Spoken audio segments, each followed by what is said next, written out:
চলো, শীতও প্রায় শেষের পথে আর আমার ডালিয়া গাছের ফুলও প্রায় শেষের পথে। দেখতেই পাচ্ছ গাছগুলো কেমন ঝিমিয়ে গেছে। তাই আমি ভাবলাম পরের বছরের জন্য ডালিয়ার কডেক্সগুলো আমি সংগ্রহ করে রাখি। যা ভাবা তাই কাজ।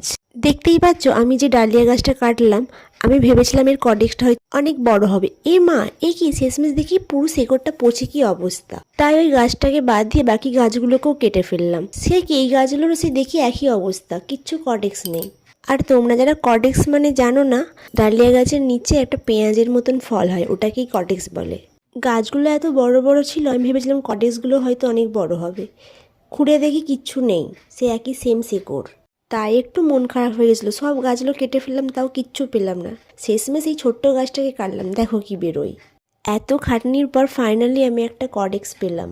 এটাকে আমি বেশ কিছুদিন রোদ খাইয়ে নিয়ে পরের বছরের জন্য সংগ্রহ করে রাখবো। আর তোমরা যারা এই ধরনের ভিডিও দেখতে ভালোবাসো, অবশ্যই আমার চ্যানেলটিকে সাবস্ক্রাইব করে আমার পাশে থাকবে। বাই।